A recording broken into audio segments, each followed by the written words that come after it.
Hello and welcome back to Coast FC, the Canadian soccer podcast focused on all things CPL, Canadian Championship, and more. My name is Felipe and I'm Mike Rice. And today we are continuing our 2025 CPL preview series with two more teams. If you didn't catch the first episode, make sure to go back and check out the first one where we talked about Atletico Ottawa and Cavalry FC. And like in that first episode, for this episode, we're going to be going over all of the transfers in and transfers out, all of the squad news, and how the teams are looking heading into the first game of the season, which is less than a month away. It's 3 weeks away now at this point. And so it's really starting to ramp up. So we're really excited to get the CPL back on track. And we're excited to talk about these two teams today, which, of course, as we're going in alphabetical order to give a couple of the V teams some more time to flesh out their squad. We're going to be talking about one in particular, but we won't mention them, Vancouver. But we're going to be talking about Forge FC and Halifax Wanderers. But before we get into both of them, remember to follow us on all of our socials at Coast to Coast FC, as well as finding us on YouTube under the same name. But let's start with everyone's most beloved club in the CPL. They have no haters. Everyone loves them, and that is Forge FC. Let's talk first about the players that they lost. Obviously, Forge coming off of a 2024 season, which was still successful, even if they did lose the North Star Cup to their big rivals, Cavalry. They did retain the North Star Shield. And given the way that they like to work, they always are unafraid to let some key players or key pieces go. And it's the same for this season. They let a number of players go. Malcolm Duncan, Garvin Metusala, Dominic Samuel, Terran Campbell, Matteo Schiavone, Jordan Hamilton, Victor Konaridis, which I swear I don't think I've ever seen him play. Actually, I must have missed the game. I remember him coming on a couple of times, but yeah. Yeah, I don't think he ever started a game. He came for a cup of coffee. I feel like that was it. He went to Hamilton for a cup of coffee and then left. And then they did let Amadou Kone go, but he did come back on short term. Now, two of those names we will continue to see them in the league, and that is Terran Campbell, who went to Vancouver FC. We'll talk about him and Vancouver FC when we get to that episode. Hopefully, we're not only talking about him, but we're talking about Vancouver FC. And then Matteo Schiavone has gone to another BC side in Pacific. But looking at those outgoings there, Mike, what screams to you as, a position or an area that Forge have sort of offloaded that they need to maybe replace? Or are there any names that surprised you in who they let go? I mean, I wasn't particularly surprised, but with Terran Campbell and Jordan Hamilton going, it was obvious straight away they needed to have a look at who was going to play up front. We'll go into who they've replaced them with so far and our thoughts on that in a moment. But obviously getting rid of Malcolm Duncan, Metusala and Dom Samuel, it's quite a big sort of bit of experience gone from that defensive side, a bit of time in the club. So it's I was surprised all three of them went. I thought, they've got players coming through. Really excited. I think we all are with Malik Uwalabi Belewu. They brought in Dan Nimick, obviously. But yeah, there's bits there where I was quite surprised that they got rid of all three and doing quite as much business than usually they wouldn't. I think would be the they've kept quite a lot of players regularly and just let like one or two big names go at a time. But that was a bit of a surprise for me. For Forge themselves, they seem to like their stability and adding parts as they go. But it seemed like it was very much focused in those sort of two areas, those outgoings from Forge, isn't it? Yeah. The defense and the forwards specifically have been lightened after the 2024 season. But as expected, Forge have brought in some names to replace those that they left, especially in the defense and in the midfield attack. So let's start with the defense. Let's start with some familiar names. Biggest one, obviously, being Dan Nimick, 24-year-old center back, one of the best center backs in the league. We already saw him feature for Forge in the CONCACAF Champions Cup. So we're already starting to see how he's fitting in with the squad. He had a really, really good debut year in 2023. 2024 didn't go as well for him, had some really rotten luck, scored some very odd own goals, and he's hoping to find some more success and some better luck, which Forge this season. Now, we've talked about this move, I think, at length, so maybe just quickly going into the fact that they've lost some of the names that we mentioned before. How well do you think Limbic is going to do this season, given the year that he just came off of?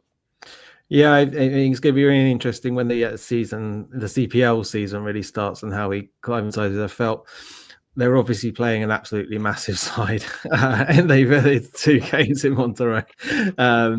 But he did look like a player who was still getting used to his teammates, and Forge at that point still hadn't got their roster sorted anywhere near what it is now. So I think he did look like a player that was very much a new player in that team. Like, without, I'm not trying to be harsh towards him, it did look like he's got a bit of work to get used to getting partnership with Ashinoli Johnson, getting his position in there.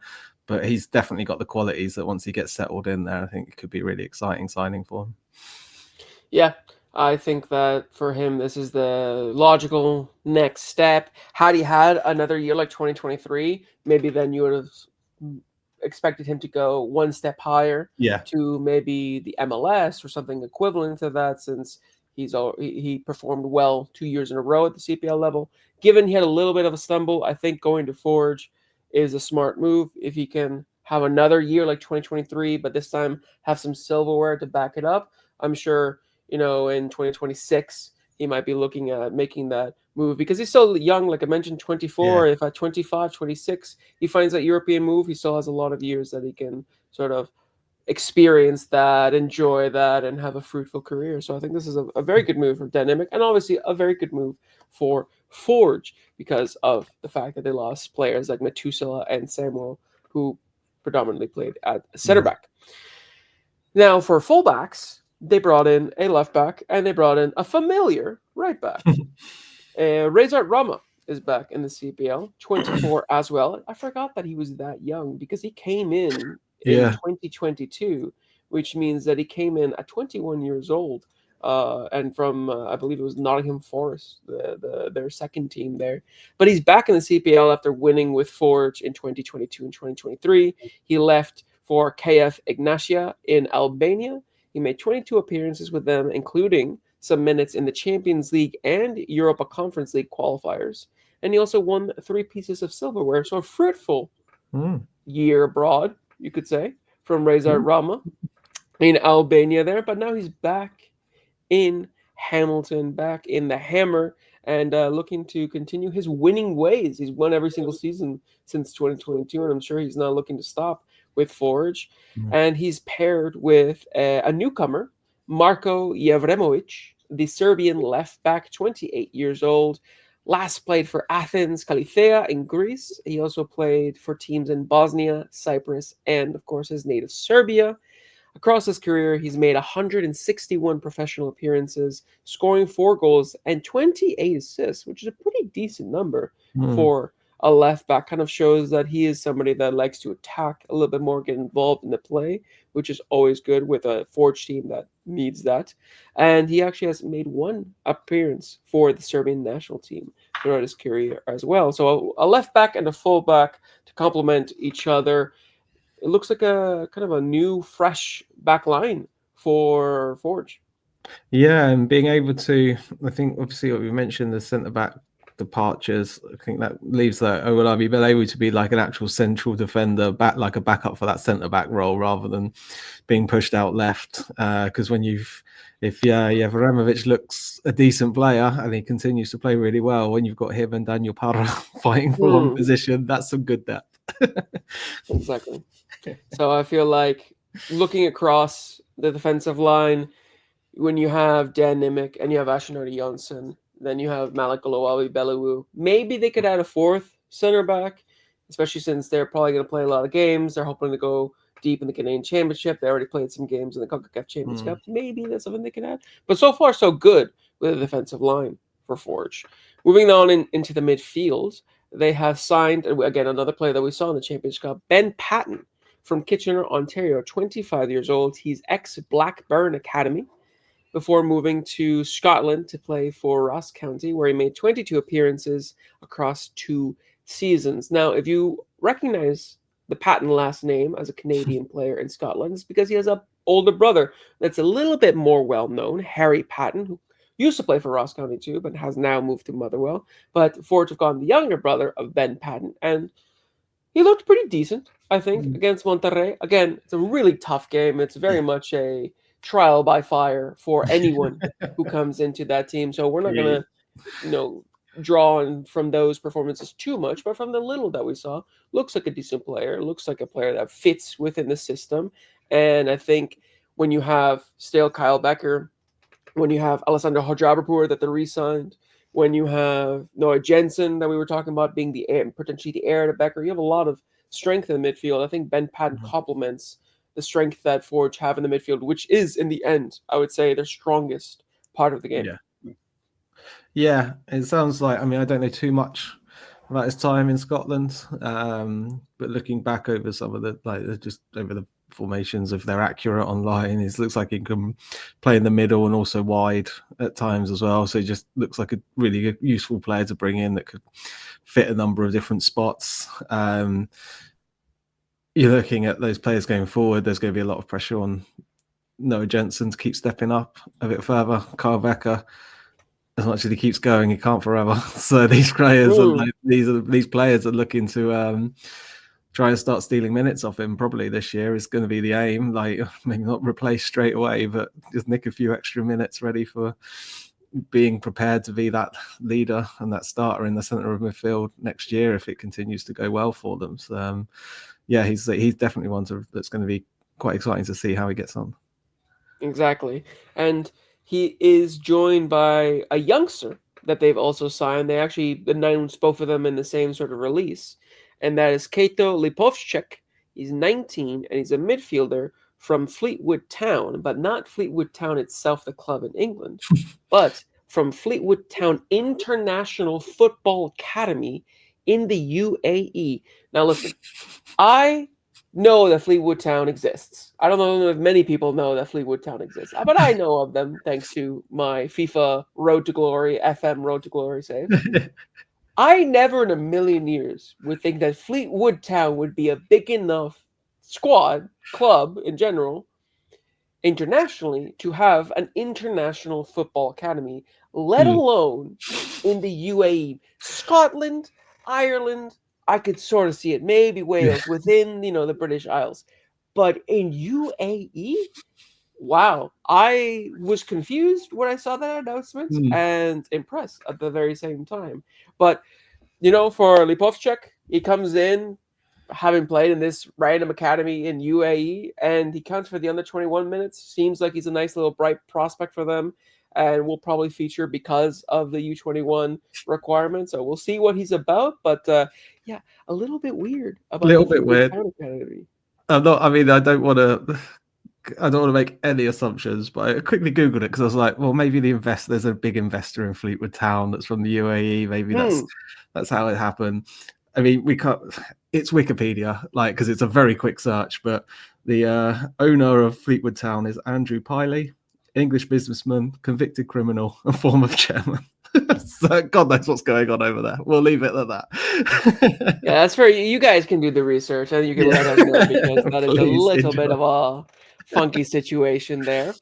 But that is who they've signed in the midfield. And then lastly, maybe the one that people have been waiting for the most is the pair of York United signings, the Mm. forwards ish, in Mo Babuli and Brian Wright. We've talked about these two at length since the beginning of this podcast, but we're just going to talk about them a little bit, what they can add to Forge. Obviously, Babuli has been part of Forge before. He Yeah. played for them in 2020 and in 2021, made 43 appearances, scored 12 goals, 6 assists, and notably scored 4 goals and 2 assists in 10 CONCACAF League games.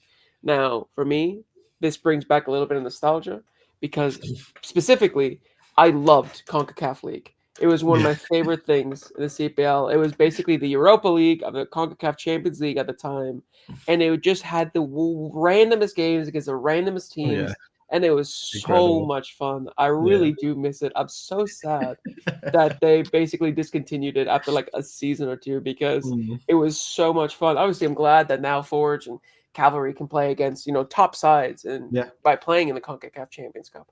But there was something just so I don't know, so pure about the CONCACAF League that I really do cling on to. But Moba Bully comes in, and Brian Wright, the 2024 Players Player of the Year, who had his career year last Mm. season, gets rewarded by this move to Forge. Both of them have featured already. We've seen them in the CONCACAF games. What do you think of their, couple appearances so far, and what do you expect of them for Forge in the future? Um, it honestly doesn't excite me at all. um, because I'm really Wow, tell me how you really feel. Yeah. I've got a feeling. I don't think. I think Babuli will have moments, but I don't think he'll have more than moments in this team. He's not a better player than Tristan Borges. Like he's not going to be getting ahead of them. Davish Wanier as well. I'd rather have him than Babuli. So this is only my personal opinion, obviously, but I just feel they give you a little bit more, and they've got the creativity. And I'm really concerned that we've got I'm really happy for for Brian Wright, like for his year, because and for the start of last year, because he seems like a great guy. He seems like players around the league and other teams like him as well. But he had a couple of chances. I know they're playing a very good team, but he had a couple of chances and just looked completely off, and not in sync whatsoever. And towards the end of last season, we got the old Brian Wright back. He's not banging in goals, and things are looking a little bit harder for him, and he's looking like he's a bit struggling to find ways of being confident in front of goal again. And it just feels like that could be the case for him again this year, and Forge will go back to just replacing two players who struggle to live up to what they'd hoped with another that could well do exactly the same thing. For him, I hope not, but I've just got that feeling on it from the way it started and from the way the two of them finished last season. And maybe these last couple of years in York have been a bit random. It is true. It is true. Your analysis is fair. It's fair. It was a hot start. It was a hot take start. But I agree with you, and I think this kind of bleeds into talking about like what else they need. I am not convinced either that Wright and Babuli can bring the goals in reliably for Forge, because that's something that for them has been a little bit of a struggle. They have, I don't want to say they've lucked out. They brought these players in and made them as good as they were, but they had some really good players in Wubens Passius and Kwasi Poku that were the goal scorers for them. Yeah. Because they're really, really good, if not the best in the CPL, at everything before the final box and build up and defense and midfield and the way that they attack and everything. But when it comes to in the box, putting the ball into the back of the net, there's where Forge sometimes struggle. We saw that even at the beginning of this year with the Champions Cup. They had so many chances against Monterrey in the first half of the first leg at Hamilton Stadium, and they couldn't make good on it. And in the end, that's what cost them later in the game and in the tie overall. And you need that kind of cold-blooded killer in the box, the fox in the box, to score those goals. And Kwasi Poku did that last season before he got whisked away. Wubens Passias did that before he moved to MLS Next Pro. And I understand that Brian Wright has, you could say, the resume to show that he can score goals in the CPL, but he's a very much purple patch player, in my opinion. And I don't think he can do that reliably. You could say that if he can do that enough, where some other players can pitch in, that it'll be good enough. But I think Forge being Forge, wanting to go above and beyond, wanting to do the double, wanting to maybe go to a Canadian Championship final and maybe win it against one of the big MLS teams, wanting to get back in the CONCACAF Champions Cup and compete there even more. you want to take that next step, you need to get a really good number 9 in to Mm. score the goals, because you're going to have a lot of creative chances. But how many of those chances are going to be missed when you have Brian Wright and Mo Babuli as the main man? Especially since Babuli, I don't think we'll even see him at striker. Maybe we'll see him at the 10, maybe in midfield, because he's kind of more of a creator nowadays. That's at least how we saw him in York Yeah. United. So I still feel like they need some firing power behind it. And as much as the names are nice and they're well known, and you could say that the fact that they made them into turncoats and took them from their 905 rivals is a great move, because it strengthens you and weakens your rival, yada yada yada. I still don't think it's enough for me to think, oh yeah, Forge goals, they got it this year. No, that's the biggest issue. And like when you look back at last season, Brian Wright managed 9 goals.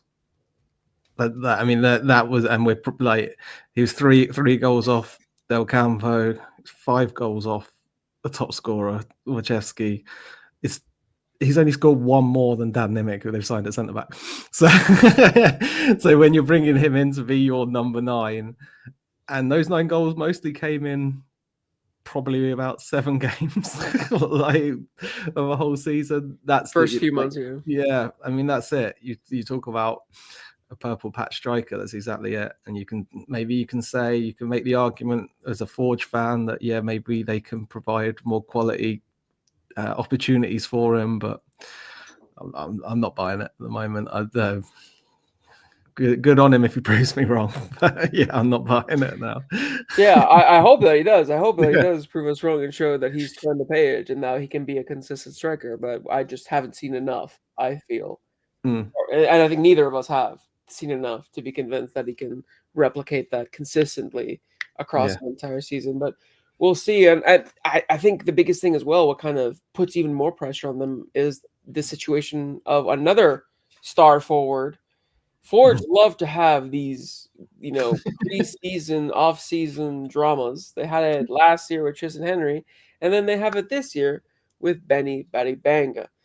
Now, Benny is a player that I don't think anybody wants to see go away, at least any neutral. Some rival fans would love to see the back of him after the goals and the tricks that he's been able to do for Forge. But overall, he's a very exciting player.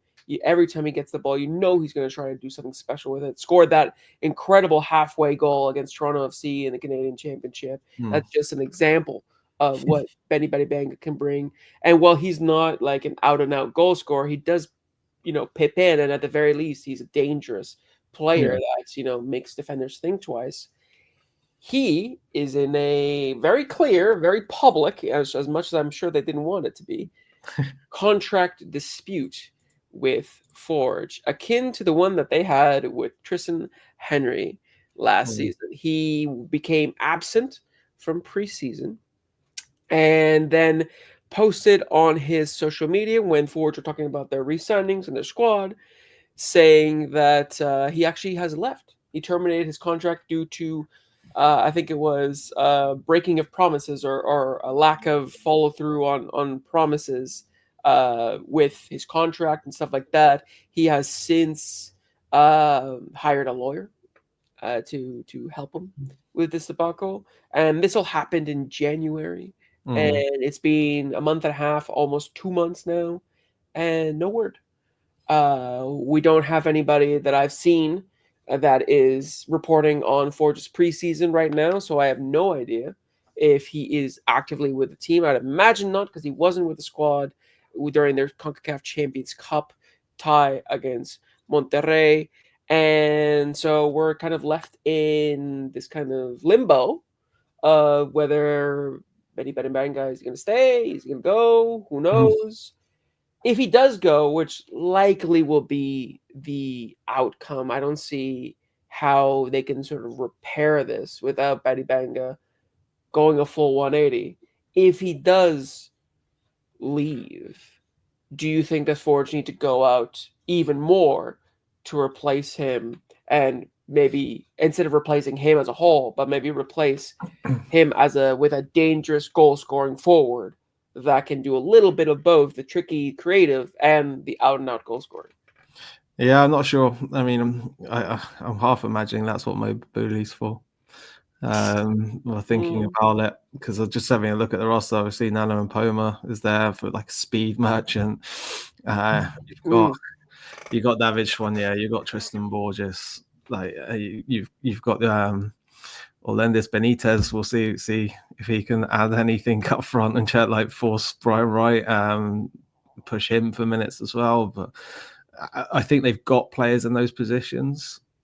We'll see what happens with him staying. I was watching back, and obviously, I think it was Oliver Platt mentioned, like, it always, the player side comes out first, and it comes out bigger. The club are always a little bit quieter and a little bit matter of fact. And he signed a contract with them. It had a contract. It had an extension, an option to trigger, that the club could make, and they've done it. Like, he signed this contract, so it's confusing as to what on earth is going on there. Maybe someone who's around Forge a lot more might be happy to maybe write in and comment on there with maybe any updates. But it is a strange one, and it is funny how, I mean, these, just like you say, Tristan Henry last year, it just seems like Fords just do it for fun. Like, we're just going to give ourselves a little problem to start the year off and see how we deal with it. I'm convinced that they do it to sow seeds of doubt so that Yeah. other people underestimate them, and then they go and prove us wrong. Yeah. It's gotten to the point. Forge have won so much that I've gotten to the point of conspiracy. It's just like it's the only explanation in my mind at this point. Wow, they continuously have these issues and yet still perform. Yeah. But speaking of performing, we're gonna do our little higher lower feature again. This one should be relatively easy. It's not really higher lower, it's same or lower for Forge because they finished first last season in 2024. They finished on 50 points with an incredible 15-5-8 record. They had a plus 14 goal difference with 45 goals scored. That's over 1.5 goals scored per game. Now, granted, a lot of that was when they did have Kwasi Poku in the team. So they've shown that, even and afterwards they scored a bunch too, to be fair. So they've shown that they can score without, I guess, an out and out number 9. But we even saw later towards the season how they struggled to, when their backs were against the wall, to kind of get out of there by having somebody have that little special moment, that little bit of magic to score a goal. That's where kind of they fumbled a little bit, especially towards the end on their way to the playoffs. Yeah. And I think that's where, again, they might be a little bit lacking. But that being said, Mike, I'll start with you. Same or lower for Forge? And remember history. Yeah, I know. I'm still Remember going lower. history. I'm still going lower, but I can't help Is this myself. coming from the head or is this coming from the heart? Yeah, heart. I can't help myself. It's gotta be. Like, they can't, like that. I'm hoping, obviously, once they mathematically won the regular season, they were literally on the beach for the last couple of games. It was hilarious that they were still there for the playoffs. But yeah, it's hopefully this season, a few changes. I'd like to see some of the other teams improving as well to make it a little bit harder on them this year. So yeah, I'm going slightly lower because the last episode I said Cavalry are going to win it all, so I got to go lower. That's fair. I'm pretty sure I said the same thing too, so I'm going to have to go lower as well.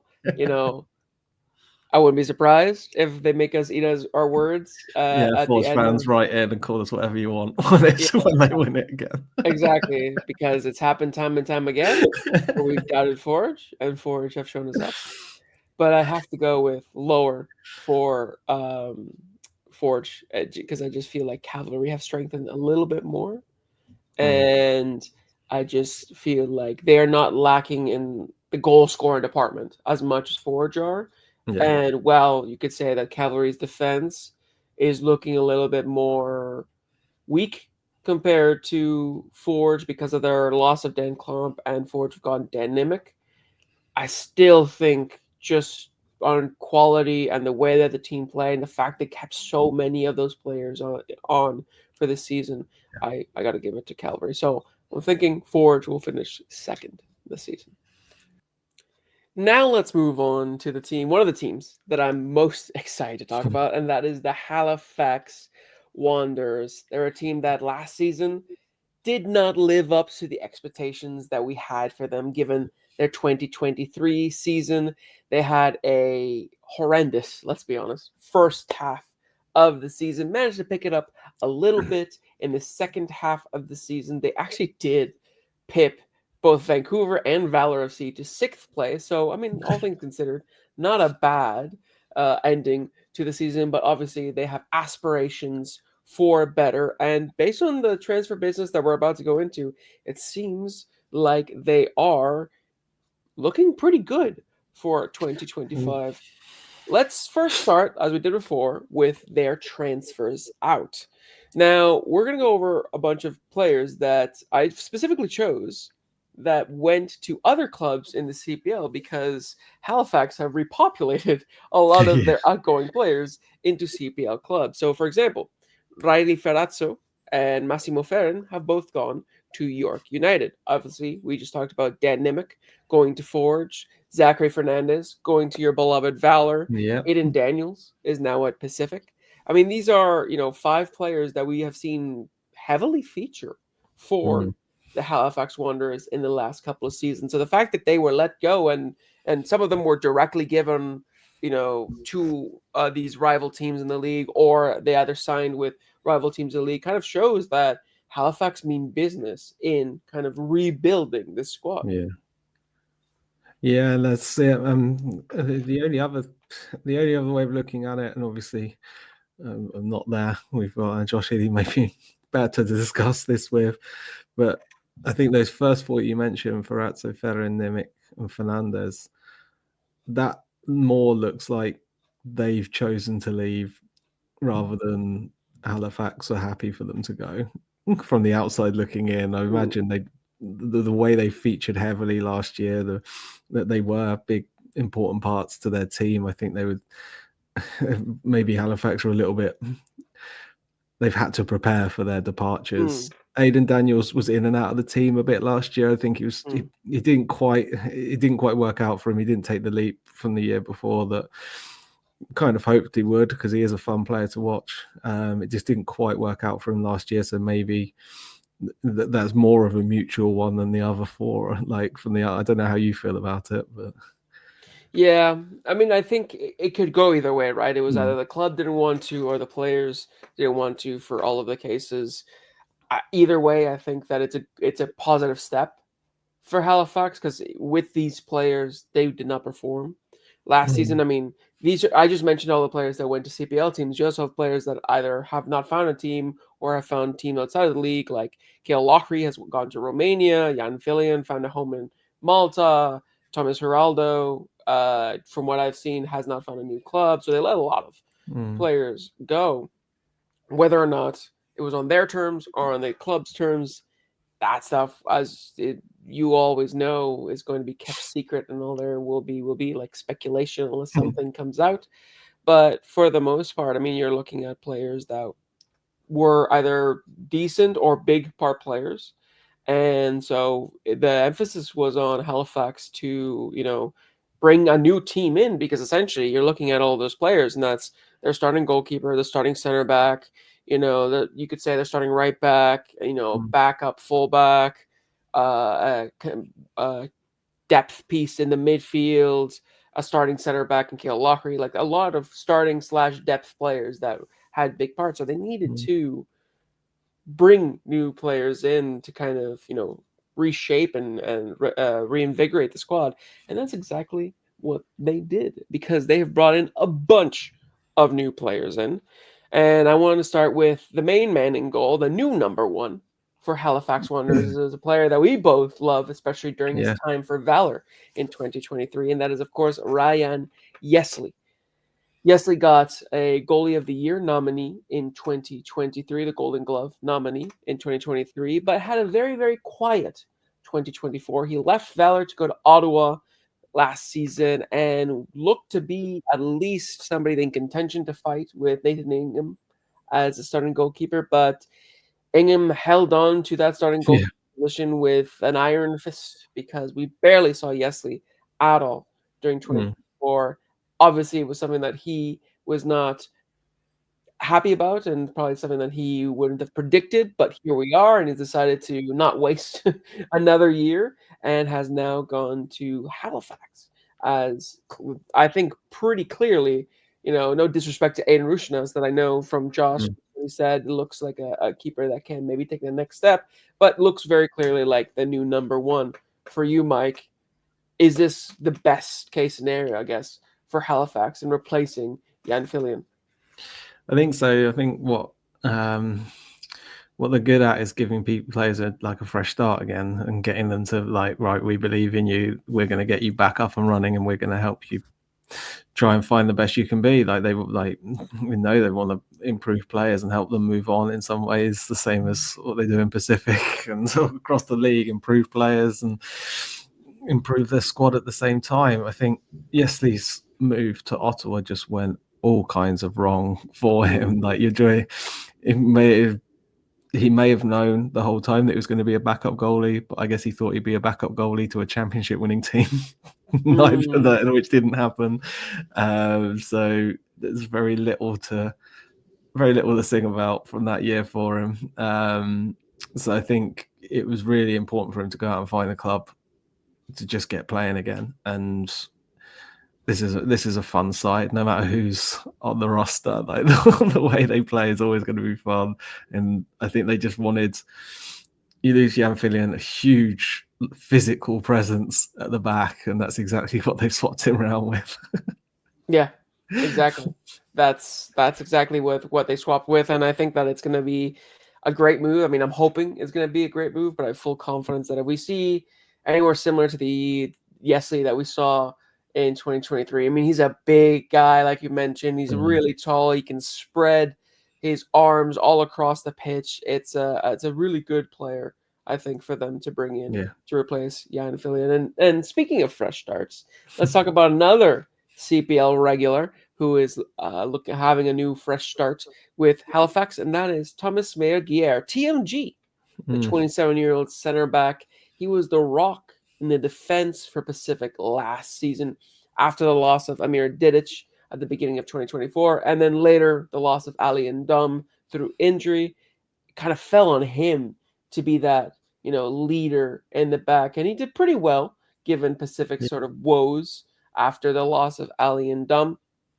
Now he comes into Halifax once again with that expectation of being that main man at the back, replacing Dan Nimick at center back. Obviously, Cale Loughery, like we mentioned, has left as well. So now you're looking at TMG pairing alongside of maybe Julian Dunn or Kareem Sow as the main center back, Mekadiche, of course, as the main center back, and Jefferson Alphonse as well. Yeah, Jefferson Alphonse as well. I mean, they have a plethora of center backs there as well, which we could talk about what that might mean for them later on. But I mean, for TMG, I think this is a good move given the fact that I think everyone was kind of shocked when he left Pacific. They didn't expect him necessarily to leave, but he clearly believes in the identity and the plan that Patrice Geyser and Halifax have, and now he's come in and he's looking like the main man for them in defense. Yeah, and they needed someone to lead it, didn't they? Like the TMG shown straight away after Didic left that he could lead that defense again. So you've got someone who can slot straight in there, and he's just an all-round quality professional. Like he'll be a great defender. He's dangerous in the other box as well. So yeah, big signing for Patrice.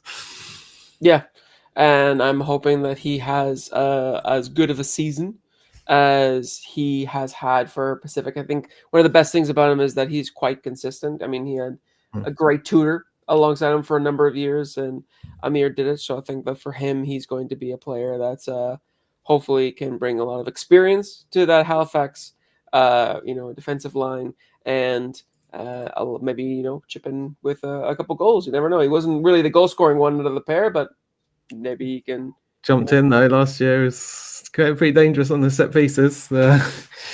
Lorenzo Caligari can usually put a decent ball in, and Lafarre.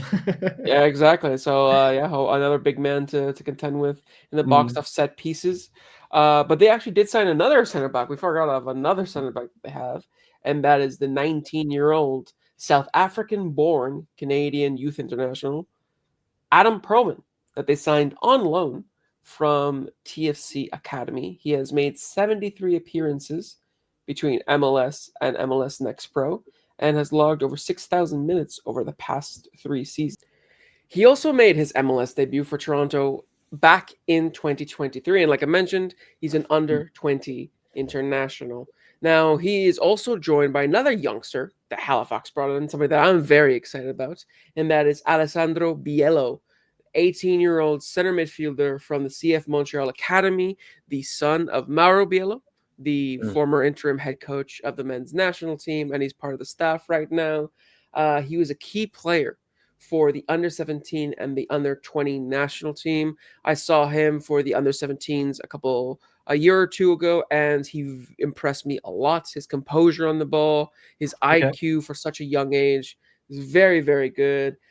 He actually made his Montreal debut against Forge last May. So already kind of getting a taste of some exactly some CPL action there, and he already knows Patrice Geyser as well, because when Geyser was called in for the Canadian men's national team training camp in January, Biello was as well. So the two actually probably would have worked together. Might be where Geyser saw and got impressed by him and said, I wanted him in my team. That might have been the case. Now, two young players both count for under 21 minutes.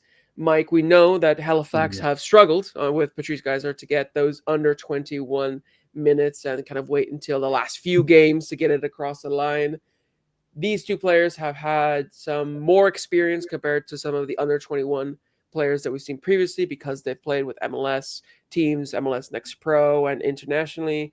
You think these two players will be able to kind of break that little streak and maybe get some minutes for Halifax early on and maybe go beyond the 2,000 into the 3,000s? Yeah, it's going to be really tough, isn't it? Because, like you say, obviously you've seen Biello, and we're interested to see how Perlman does, but it's not as if they're going into positions that are not quite well stocked. I mean, you've got your Rampersad as captain, and it's a bit hard to get above Caligari. So it's going to be really interesting to see how these guys actually addresses this season with those young players and getting them ready. Like you've got players there. I mean, as long as you can keep Caligari, you do. But some other players are not right. Like you've got to start having contingencies going forward, and you've got to get these young players ready to slot in and fill in. I think he did well with Jefferson Alphonse. I think injuries did something to sort of force his hand a little bit last year to really get him playing a bit more towards the end of the season. But it would be really interesting to see them just try and share it out a little bit more and get these young players playing more often and see what they can do.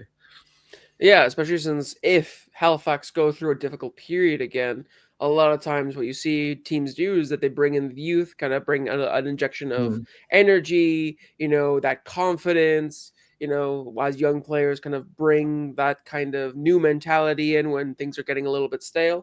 I think would be a smart thing. Should Halifax go through a tough period like that again, to have these kind of youngsters that maybe Geyser can rely on to maybe pick up the pace a little bit and bring some more energy into the team. I think that, especially knowing somewhat about both players, more about Biello, I think they can be very good additions and can be more than just we're putting them on to satisfy the quota. They can actually be useful and productive for the team, which I think is one of the best parts about. And if they're getting bits every so often, they're not getting free. A young player isn't going to develop by going, "We're not playing well. I'm throwing you on once every 8-9 weeks." They need little bits as they go. So hopefully we see that.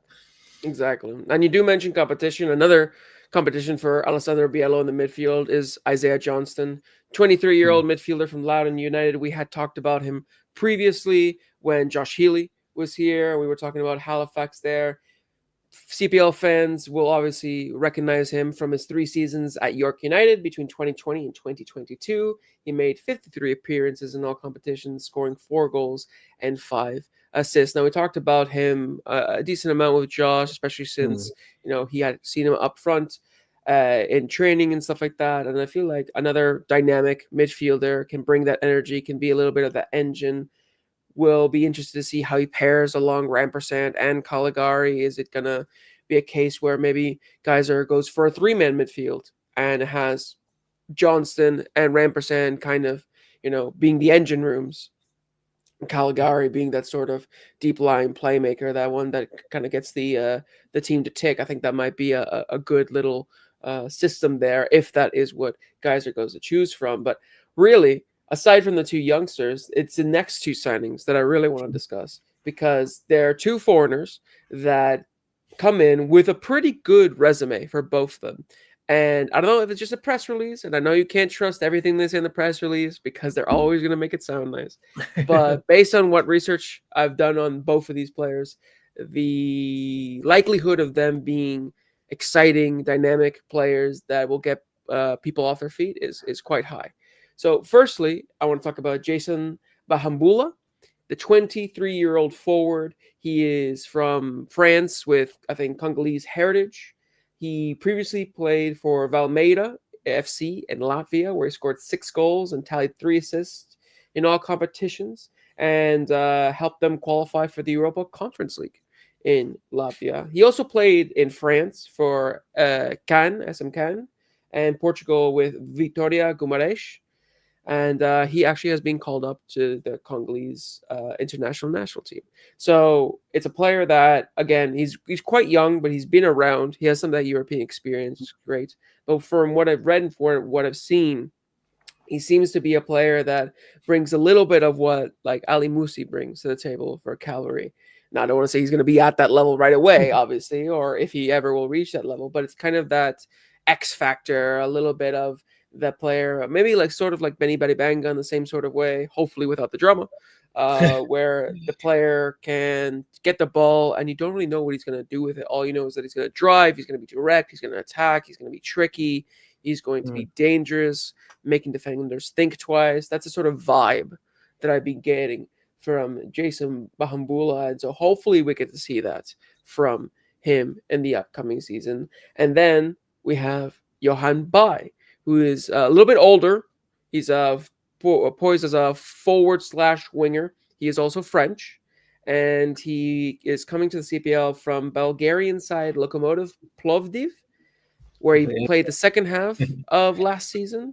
And in the first half, he actually played with the Ligue 2 side, SC Bastia. So he played in a relatively good league. I mean, especially for the CPL, and then in the second league in France. He's racked up 19 goals and 12 assists in his professional career.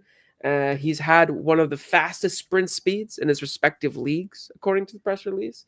He's played in the Europa League with a Bulgarian side, CSK Sofia, and he actually scored a game winner against Olympique Marseille in the Coupe de France when he was with a minnow side called Canet-Roussillon FC. So he's had some big moments throughout his career, which I think is great. He has a lot of experience playing against some top opposition. And it's another player that you think about. He's clearly very quick.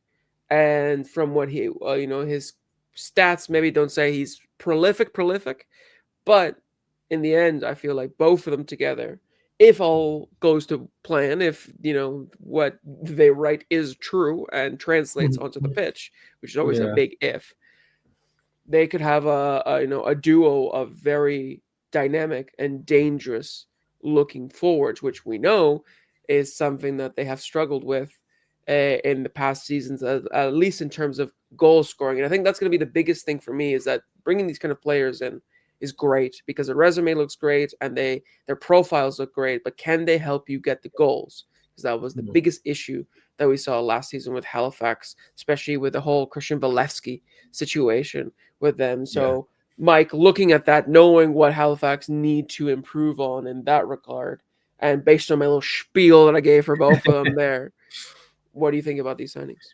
Yeah, so like you say, the dynamism's huge for them. I think like there's something that sort of dropped off a little bit. I mean, we're both huge fans of Massimo Ferrin, and he was basically undroppable from that side because he would provide that, even if he wasn't involved in the game for the first hour. You knew you couldn't take him off because he brought that, and it's so important to the Patrice guys' system in Halifax. So adding some more players, I mean, not to take anything away from the likes of like Ryan Telfer and Sean Raya, but they provide something slightly different. He needs those players with that pace, with that just going to force the like fullbacks back, so that players like Sean Raya and Caligari and Coimbra, if he's up front, like they can find some space because people are worried about what's coming in from the wings. So it's going to be really interesting to see how they get on. I mean, I was anticipating some moves from abroad by just seeing how active Patrice Geyser was on LinkedIn for this last sort of 5 months. There's been a lot of like Patrice Geyser popping up with agents, comments and videos, things like that. So you could see that they were looking to find something a little sort of out of the box and find that people may not know too much about. So it's going to be exciting for them to see and like how that can fit in there. And I'm sure when you add that pace in, like those players that I've mentioned are going to really enjoy having that around them because it just makes space for other players at the very worst case. Exactly, and that's the thing that I feel like even if they aren't as productive as maybe people are hoping, as long as they can, make defenders think twice, as long as they can, pull the defense apart, create those gaps for other players to run into and run onto, then at least they're helping in some regard. And that's, I think, the important thing. It's not always about scoring goals and getting the assists and in that kind of end production. Of course, that's nice and it's needed to some degree. You like it, yeah. But if they can help out in other ways to help maybe some other players score the goals, I think that'll be huge. But looking at what they still need, looking at especially I think in the defense, they only have like one fullback per side, I believe, right now. They have no cover for fullbacks because they re-signed Dunn and Caligari, which is fantastic, huge signings for them. But they didn't re-sign any of the fullbacks. We already talked about, Ferrin, Ferrazzo, or not Ferrin, sorry, Fernandez, Ferrazzo leaving, and no one's really coming to replace them right now. Dan Limitfield right back for some of the time as well, didn't he? Yeah, and Wesley Timoteo as well has played as the wingback, and they didn't keep him on either. So it's a little bit of a gap, I feel like, for them, and maybe something that Patrice guys will want to add to before the season starts. Definitely. I mean, I think with Timoteo's the only one left, isn't he? I think from looking back at just going back over this roster tracker, he's literally just him from the looks of it from the CPL. Like that's the. It makes me worried for them in some ways because the back three did not work. Are they going back for another run at it? I'm not sure. We'll see. I'm not sure how Halifax fans would feel about that. But yeah, there's going to be players playing out of position at the moment to cover that because they've still. I mean, it looks like when you look at their roster, it's quite stacked. So it's not like there's many places still available. So you think that they probably want to grab a couple of players in those positions because they've been quite important when Halifax are playing with a back four. Those fullbacks were very important, like getting up the field as well as defending. So yeah, it's a strange one looking at it at the moment, isn't it, from that side? Yeah, because I think you're right. Actually, I thought that they had one more, but no, it's just Wesley Timoteo is the only player that they have that's signed on. So yeah, they'll unless they're going for something completely different. Maybe you wrote here like the back three, which obviously didn't have much success last season. I don't know if Geyser will try to go for a second attempt. Might be a gutsy move to do, given how bad it started. But yeah, I feel like they'll look to add to that. And also I'm looking at the striker position because like I mentioned, Bahambula and Bai look good, but their stats show that they're not super prolific. They're not out and out goal scorers, and the only out and out striker that they have is Thiago Coimbra. Now I don't know if guys are expecting Coimbra to kind of take that number 9 role for himself and hopefully get double-digit goals this season, but if he doesn't, he's still young, he's still learning. If he doesn't, they don't really have anybody else to rely on. They've put Ryan Telfer as a striker before, but we both know that he's more of a winger rather than somebody that leads the line. Sure, he likes to cut inside and acts a little bit more like a striker because he likes to occupy that kind of inside forward role, but he's not somebody that you can stack up against two center backs and feel confident that he can do a job there. And I am a little bit concerned about if Thiago Coimbra doesn't hit the ground running as the number 9, what else can they do? Yeah, that's it. I think you're right. Like Telfer's the other one. He worked hard. You can give him that. Like when he was up there, he's a presence physically as well.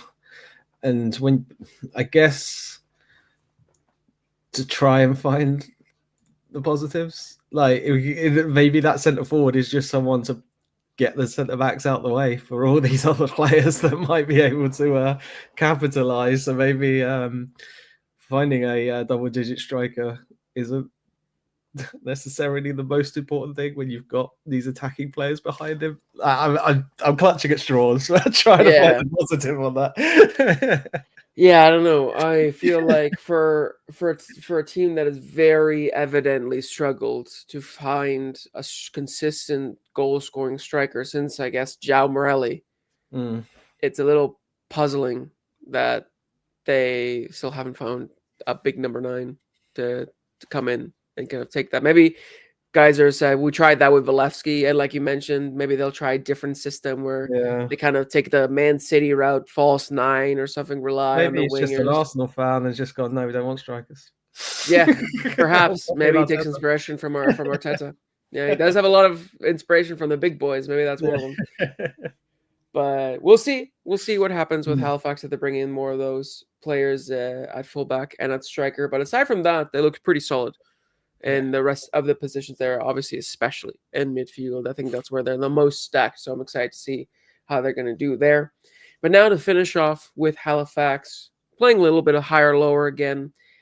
Last season, they finished 6th, which again, pretty good result given how the season went. I started. 30 points they finished on, and with a record of 7 wins, 9 draws, and 12 losses. They had a -6 goal difference, and the joint worst goals against in 2024 with 43. So we talk about goal scoring being an issue. I mean, defense was also an issue too, but at least there they have seemed to have addressed it, bringing the likes of Ryan Yesley in goal and TMG at center back and Perlman as well. So hopefully that'll do better there. But based on the transfers in and the transfers out that they have and sort of how the squad looks right now, Mike, do you think they're going to finish higher or lower than 6th place this season? I think this is the first really tough one that we've had. The first 3 were kind of like, we know they're going to be in and around those top 3, top 4 spots. But this is the first one where they're like, it could go either way. Yeah, that's it. I was saying like this is so difficult to really pick because, like you say, there's bits where you look at this roster, you think that's exciting. Okay, that's just, like this could, in theory, be really good, and then you look at it and think actually it's kind of lopsided at the same time, and there's some big holes in there. I'm really struggling to think. Am I allowed to say stay the same? Yeah, you can say they stay the same. I'm going with 6th place again because I just don't know what they're going to be. Like I can't get a good enough, like I can't back them enough or knock them enough to say they go up or down at the moment. So I'm going with staying in 6th. That's fair. That's fair. I mean, it is also tough, especially when you look at how other teams have sort of strengthened in the off season too. There's some teams that haven't done enough, which we'll get to later in the month. But there are also some teams that have strengthened and made some shrewd signings in and around those positions near where Halifax finished. So it is quite tough. I'm thinking about, York United and Pacific, maybe Vancouver and Valor. Is Halifax better than 3 or 4 of those teams? I'm not quite sure. I think that I'm going to be an optimist because I have a soft spot for Halifax. Well, And I'm going to say that they finish higher, but only one higher. I think they're going to finish 5th in this upcoming season. So hopefully we are proven wrong, because I'd love to see Halifax up there again as they were, in Guys' first season, but we'll see. That stadium when the team are playing well is fantastic. So like any neutral that watches is just like, yeah, you've got to have a soft spot for that team. It's just very hard to pick the way it's going. And I mean, it's all on paper. We don't know yet. Exactly. Well, certainly we'll look back at this in 8 months, 10 months time and be like, we were so wrong. We were so off the mark. But that's the fun. That's the fun.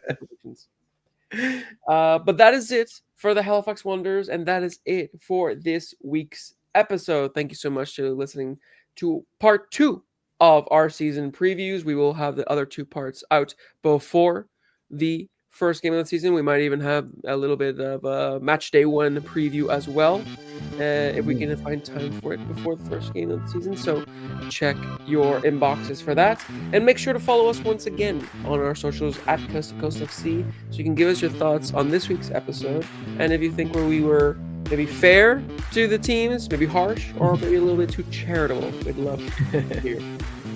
But until next time, I'm Felipe Ojo. And I'm Mike Rice. And this has been Coast to Coast FC, signing out.